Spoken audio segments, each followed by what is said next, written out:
Yes, good afternoon. This is a great day. There's some ironies, though, I think, about this legalization thing. Couldn't help noticing the sign. Did anyone see the sign coming into the building of no smoking, and there's a cannabis leaf? It took legalization for the hierarchy here to tell us not to smoke inside this building.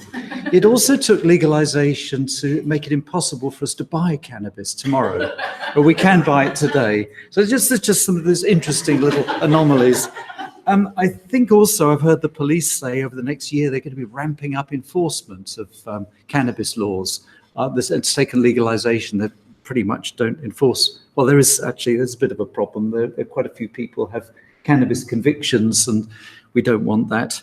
So I'm going to talk about, try to stand back a little bit. A lot of the thinking is that what's going to happen to cannabis use? What about cannabis harms?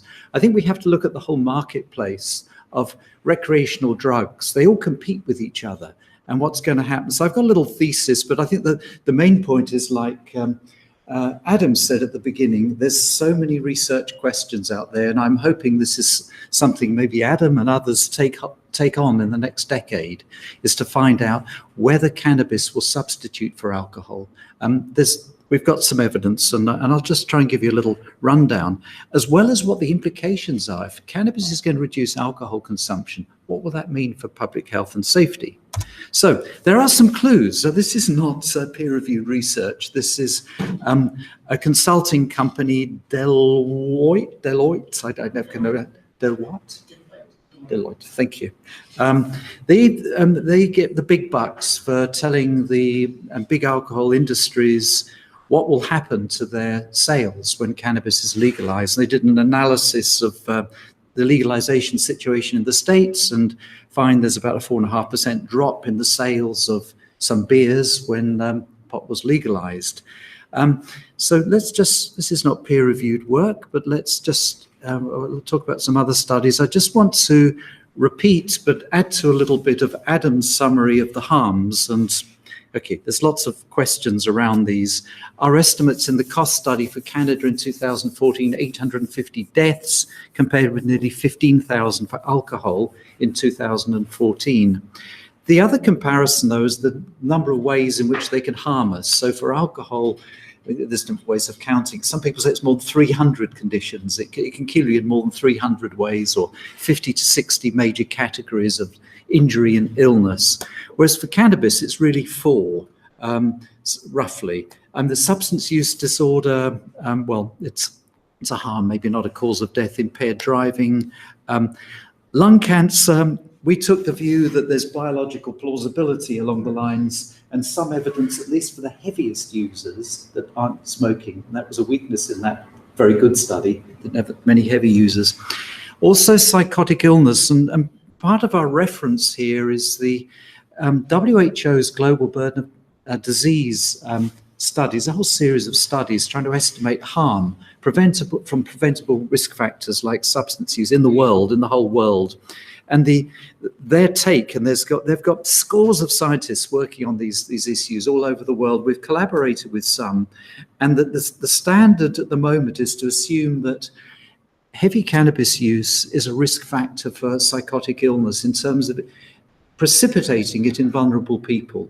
I've had lots of, I hope we're going to have a nice argument with Scott today.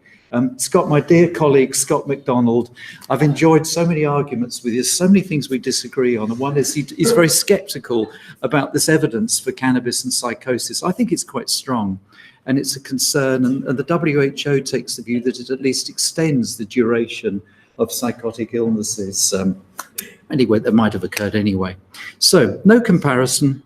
Alcohol is about 15 to 20 times more harmful to Canadians at the moment with patterns of use.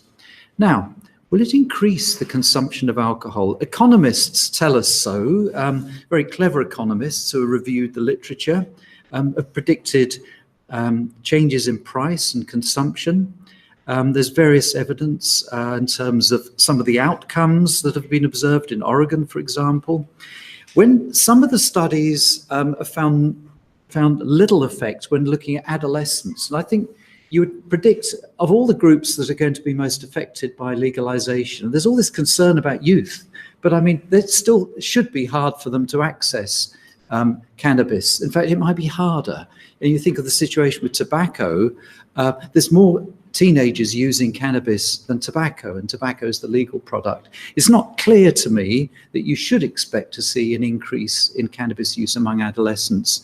Or when it's legalized, it might go in the reverse. So one has to bear that in mind. There's also availability theory in the alcohol policy and epidemiology literature.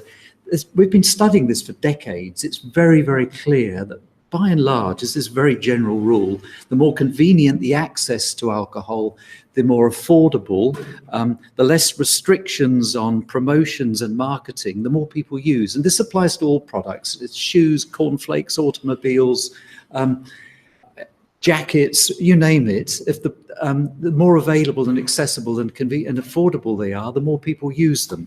And that's certainly been the case with alcohol. We predict one can be confident that consumption of cannabis is going to increase after legalization. Now, what is the evidence for substitution? A colleague of ours, Philippe Lucas, has published some nice studies of people prescribed cannabis and asking them about how it's affected their patterns of use. And they report reductions in use of opioids and alcohol. We need better longitudinal studies. It's a very cross-sectional study, but it's kind of interesting and encouraging. One study that struck me, and we're going to need more of these, and this is not peer-reviewed. This appeared in the media, and it was just a study put on a website, a US university website. Somebody got thousands of observations in all the states of the US where that medical marijuana was legalized, and they looked sort of month by month by month alcohol sales before legalization and after. And they estimated on average, all other things being equal, a 13% reduction in alcohol sales after the legalization of medical marijuana.